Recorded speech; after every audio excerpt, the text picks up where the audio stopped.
আলাইকুম, সবাই কেমন আছেন? আপনারা ভালো আছেন এটা আমি জানি। আর আমিও মোটামুটি ভালো আছি।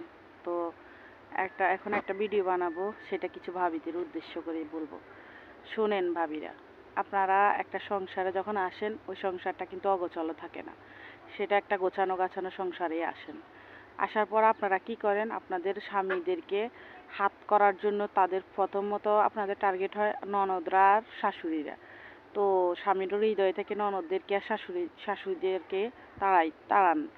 তারপরে আপনাদের টার্গেট হয় পরিবারের আরও বাকি সদস্যগুলো, তাদেরকেও উচ্ছেদ করেন আপনাদের স্বামীদের হৃদয় থেকে। এরপর আপনাদের উদ্দেশ্য হয় খালা চাচা জ্যাঠা এদেরকে স্বামীদের হৃদয় থেকে উঠানোর জন্য। তারপর এদেরকে উঠান, তারপর আপনারা সাকসেস হয়ে বাপের বাড়িতে চলে যান স্বামীদেরকে নিয়ে। কিছু কিছু ভাবিদের কথা বলতেছি, সবাই না, সবাই আবার এক হয় না।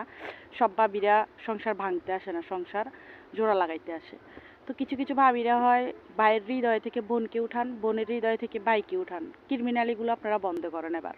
আপনাদের এবার এখানে থামা উচিত। মৃত্যুকে ভয় করেন, কারণ আপনার স্বামীকে, হ্যাঁ এটা আপনার সম্পূর্ণ হক, আপনার স্বামীর রোজগার, আপনার স্বামীর সকল কিছু বহন, ভালো খারাপ সব কিছু আপনারই অধিকার বেশি। আমরা জানি এটা হাদিস থেকে এসেছে, আমরা সেটাও বুঝি।